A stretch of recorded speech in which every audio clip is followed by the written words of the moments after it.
విదేశీ పర్యటనకు సిద్ధమయ్యారు. డిసెంబర్ 6వ తేదీ నుంచి 10వ తేదీ వరకు 5 రోజుల పాటు ఆయన అమెరికా, కెనడా దేశాల్లో పర్యటించనున్నారు. పారిశ్రామికవేత్తలు, పెట్టుబడిదారులతో సమావేశమై రాష్ట్రంలో ఉన్న అవకాశాలను వివరించనున్నారు. తెలంగాణ మంత్రి కోమటిరెడ్డి వెంకటరెడ్డి నిన్న అమరావతిలోని సీఎం క్యాంపు కార్యాలయంలో ఏపీ ముఖ్యమంత్రి చంద్రబాబును కలిశారు.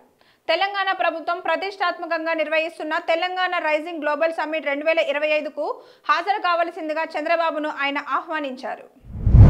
ప్రైవేట్ స్కూళ్ల టీచర్ల కంటే ప్రభుత్వ టీచర్లే ఉత్తమమని మంత్రి చంద్రబాబు అన్నారు. ప్రైవేట్ పాఠశాలలతో పోలిస్తే ప్రభుత్వ పాఠశాలలోనే విద్యార్థులపై ఉపాధ్యాయులు ఎక్కువ శ్రద్ధ చూపుతారని ఆయన పేర్కొన్నారు. ప్రభుత్వ బడుల్లో ఉపాధ్యాయ విద్యార్థి నిష్పత్తి మెరుగ్గా ఉందని, ప్రతి 18 మంది విద్యార్థులకు ఒక టీచర్ అందుబాటులో ఉండగా ప్రైవేట్ పాఠశాలలో 25 మందికి ఒక్కరే ఉన్నారని వెల్లడించారు. బీసీ రిజర్వేషన్ల పేరిట సీఎం రేవంత్ రెడ్డి ఆడిన రాక్షస రాజకీయ క్రీడల్లో సాయి ఈశ్వర్ బలైపోయారని మాజీ మంత్రి బీఆర్ఎస్ నేత హరీష్ రావు విమర్శించారు. బీసీ బిడ్డ ఆత్మ బలిదానానికి కారణమైన కాంగ్రెస్ ప్రభుత్వాన్ని బీసీ సమాజం ఎప్పటికీ క్షమించదని తెలిపారు. స్థానిక సంస్థల ఎన్నికల్లో 42% రిజర్వేషన్లు కల్పిస్తానని కాంగ్రెస్ పార్టీ హామీ ఇచ్చి మోసం చేయడంపై ఈశ్వర్ కలత చెంది ఆత్మహత్యకు పాల్పడ్డారని పేర్కొన్నారు. మావోయిస్టు అగ్రనేత హిడ్మా మృతిపై ఆ party Dandakaranya special zonal committee సంచలన విషయాలు వెల్లడించింది. కమిటీ కార్యదర్శి వికల్ప పేరుతో విడుదల చేసిన ఒక లేఖలో హిడ్మాది ఎన్కౌంటర్ కాదని, అది పోలీసులు పక్కా ప్రణాళికతో చేసిన హత్యేనని ఆరోపించింది. హిడ్మా ఆచూకీని దేవ్జీ పోలీసులకు చెప్పారన్న వార్తలను పార్టీ తీవ్రంగా ఖండించింది. తెలంగాణ రాష్ట్ర హైకోర్టుకు హైడ్రా కమిషనర్ రంగన క్షమాపణలు తెలిపారు. హైదరాబాద్ నగరంలోని బతుకమ్మ కుంట కేసు విచారణలో భాగంగా గత నెల 27న జరిగిన విచారణకు తాను హాజరు కాలేకపోయినందుకు ఆయన క్షమాపణలు చెప్పారు. గత నెల 27న హైదరాబాద్లో తీవ్ర వరదలు సంభవించిన ప్రాంతానికి వెళ్లవలసి వచ్చినందున విచారణకు హాజరు కాలేకపోయానని ఆయన కోర్టుకు విన్నవించుకున్నారు.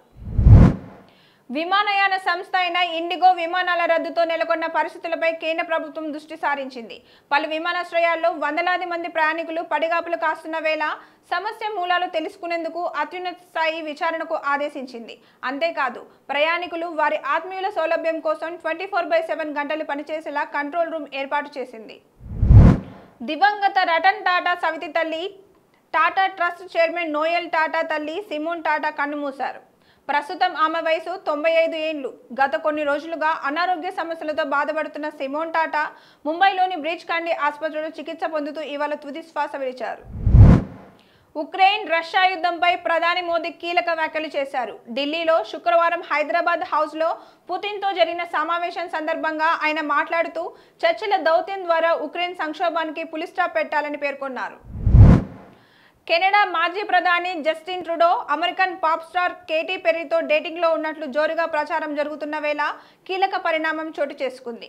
డేటింగ్ వార్తలను నిజం చేస్తూ కేటీ పెర్రీతో కలిసి ట్రూడో జపాన్ పర్యటనకు వెళ్లారు. ఈ సందర్భంగా ఆ దేశ ప్రధాని ఫుమియో కిషిదాతో భేటీ అయ్యారు. ప్రపంచవ్యాప్తంగా సినీ ప్రియులు ఎంతో ఆసక్తిగా ఎదురుచూస్తున్న అవతార్ 3 మూవీ డిసెంబర్ 19న ప్రపంచవ్యాప్తంగా గ్రాండ్గా విడుదల కానుంది. ఈ నేపథ్యంలో ప్రేక్షకుల నిరీక్షణకు తెరదించుతూ ఈ చిత్రానికి సంబంధించిన ఐమాక్స్ అడ్వాన్స్ బుకింగ్ ప్రారంభమైనట్లు 20th సెంచరీ స్టూడియోస్ అధికారికంగా ప్రకటించింది.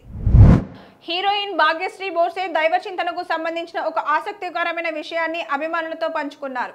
చిన్నతనంలో తనకు ఏదైనా కష్టం వస్తే దేవుణ్ణే తన తండ్రిగా భావించి ఆయనతో పోట్లాడేదానని పేర్కొన్నారు. కానీ ఇప్పుడు ఆ దేవుని నిర్ణయాలనే పూర్తిగా విశ్వసిస్తున్నానని తెలిపారు.